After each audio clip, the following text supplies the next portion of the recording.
साथीहरू नमस्ते, स्वागत छ यहाँलाई। आज म तपाईलाई फ्रान्सेली राज्य क्रान्तिको विषयमा जानकारी दिँदैछु र यो फ्रान्सेली राज्य क्रान्ति हुनुको कारण, त्यस पछाडि फ्रान्सेली राज्य क्रान्ति भइसकेपछि के प्रभाव परे, के असर गरे र परिणाम के भोग्नु पर्यो भन्ने विषयमा तपाईलाई आज मैले जानकारी दिँदैछु। जति पनि लोकसेवाको तयारी गर्ने साथीहरू हुनुहुन्छ, कृपया तपाईले यो भिडियो हेर्नुहोला। सन् 1789 मा निरङ्कुश राजतन्त्रात्मक व्यवस्था विरुद्ध फ्रान्सको राज्यक्रान्ति भएको थियो। सन् 1789 मा निरङ्कुश राजतन्त्रात्मक व्यवस्था विरुद्ध फ्रान्सको राज्यक्रान्ति भएको थियो। फ्रान्सको राज्यक्रान्ति हुँदा त्यहाँका राजा लुई 16औं थिए। उनको पालामा राजाले जनतालाई बिना अभियोग गिरफ्तार गर्न सक्थे। उक्त अधिकारलाई लिटर डी च्याट भनिन्थ्यो। फ्रान्सका राजा लुई 16औंलाई सन् 1796 जनवरी 21 मा मृत्युदण्ड दिइएको थियो। महारानी एन्टोनेटलाई फ्रान्सेली जनताले सन् 1793 अक्टोबर 16 मा मृत्युदण्ड दिएका थिए। स्वतन्त्रता, समानता तथा भातृत्वको भावनालाई आत्मसात गर्दै अघि बढेको फ्रान्सको राज्यक्रान्तिले राज्यक्रान्तिमा गणतन्त्रात्मक शासन व्यवस्था स्थापना गर्यो। यो स्वतन्त्रता, समानता तथा भातृत्वको भावनालाई आत्मसात गर्दै अघि बढेको यो फ्रान्सको राज्यक्रान्तिमा के भयो भन्दा गणतन्त्रात्मक शासन व्यवस्थाको स्थापना गर्यो। म नै राजी हुँ भन्ने फ्रान्सेली राजा लुई 14औं हुन्। म नै राजी हुँ भन्ने फ्रान्सेली राजा लुई 14औं हुन्। फ्रान्सको राज्य धर्म क्याथोलिक थियो। 17औं शताब्दीमा फ्रान्समा बुर्बोन वंशका राजाहरूले शासन गर्दथे। 17औं शताब्दीमा फ्रान्समा बुर्बोन वंशका राजाहरूले शासन गर्दथे। फ्रान्समा प्रोटेस्टेन्ट धर्मलाई एउटा अपराध मानिन्थ्यो। फ्रान्सको राज्यक्रान्ति मुख्य रूपमा मध्यम वर्गीय बुद्धिजीवी वर्गको विद्रोहका कारणले भएको थियो। 18औं शताब्दीतिर फ्रान्सेली समाजमा मध्यम वर्गीय मानिसहरूलाई बुर्जुवा भनिन्थ्यो। फ्रान्सेली राज्यक्रान्ति कालमा त्यहाँ मेट्रिक प्रणालीको नापतोल प्रणाली प्रचलनमा रहेको थियो। फ्रान्सको संसदको नाम स्टेट जनरल थियो। फ्रान्सको राज्यक्रान्तिपछि शासन सत्ता नेपोलियन बोनापार्टले सम्हालेका थिए। फ्रान्सको राज्यक्रान्तिपछि शासन सत्ता नेपोलियन बोनापार्टले सम्हालेका थिए।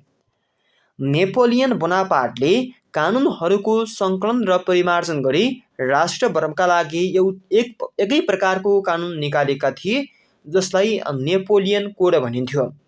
नेपोलियन बोनापार्टले कानुनहरूको सङ्कलन र परिमार्जन गरी राष्ट्रभरका लागि एकै प्रकारको कानुन निकालेका थिए, जसलाई नेपोलियन कोड भनिन्थ्यो।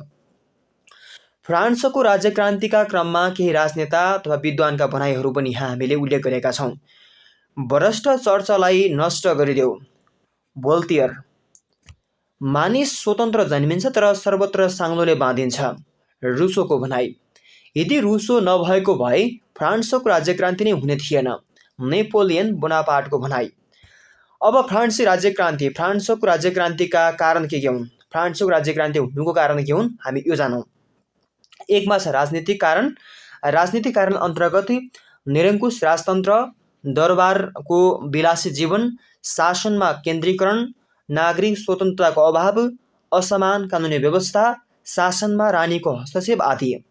अनि 2 नम्बरमा रहेको छ सामाजिक आर्थिक कारण। सामाजिक आर्थिक कारणमा पादरीको हेपाहा प्रविधि, कुलीन वर्गको अत्याचार, मध्यम तथा बौद्धिक वर्गको असन्तोष, निम्न वर्गको असन्तोष। 3 नम्बरमा छ बौद्धिक कारण। बौद्धिक कारण अन्तर्गत फ्रान्सेली राज्यक्रान्तिमा भन्टेस्क्युको योगदान, फ्रान्सेली राज्यक्रान्तिमा भोल्टियरको योगदान, फ्रान्सेली राज्यक्रान्तिमा रुसोको योगदान र फ्रान्सेली राज्य क्रान्तिमा विश्व ज्ञान कोषको योगदान। अनि 4 नम्बरमा रहेको छ फ्रान्सको राज्य क्रान्ति हुनुमा विदेशी घटनाको प्रभाव। अब विदेशी घटनाको प्रभाव के रहेका थिए हामी यो पनि जानौँ। फ्रान्सेली राज्य क्रान्तिमा गौरवमय क्रान्तिको प्रभाव, फ्रान्सेली राज्य क्रान्तिमा अमेरिकी स्वतन्त्रता सङ्ग्रामको योगदान, फ्रान्सेली राज्य क्रान्तिमा बेलायतको गौरवमय क्रान्ति यो सन् 1688 को योगदान। त्यसैगरी यो कारण अन्तर्गत अन्तिम रहेको छ 5 नम्बरमा फ्रान्सेली राज्य क्रान्ति हुनुमा तत्कालीन कारणहरू रहेका छन्। के हुन्छ तत्कालीन कारण हामी यो पनि जानौँ।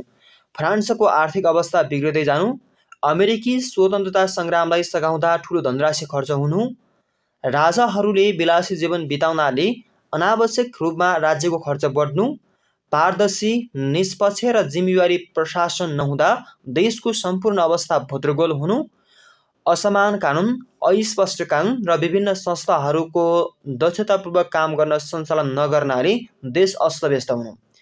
अब तपाईँलाई म यो फ्रान्सेली राज्य क्रान्ति का महत्त्वपूर्ण परिणाम पनि रहेका छन्, ती पनि तपाईँलाई म जानकारी दिन्छु। सामन्तवादको अन्त्य, फ्रान्समा प्रजातन्त्रको विकास, राष्ट्रिय प्रजातन्त्रको विकास, राष्ट्रिय भावनाको विकास, मानव अधिकारको घोषणा, आर्थिक एवं सामाजिक परिवर्तन, कानुनमा एकरूपता अर्थात् एकै प्रकारका कानुनको लागू हुनु। हवस् त साथीहरू, तपाईँलाई म धन्यवाद दिन चाहन्छु। जति पनि साथीहरू लोकसेवाको तयारी गर्नुहुन्छ, लोकसेवाको तपाईँ खरदार नायक सुब्बा शाखादेखि तपाईँ तयारी गर्नुहुन्छ या त तपाईँ यो शिक्षक सेवा तयारी गर्नुहुन्छ भने तपाईँका लागि महत्त्वपूर्ण सामग्री रहन सक्छ। हवस् त साथीहरू, आजको भिडियोबाट भने हामी पनि छुटिन्छौँ। यी र यस्तै सामग्री लिएर फेरि पनि आउनेछौँ। आजलाई हामी छुटिन्छौँ। नमस्ते।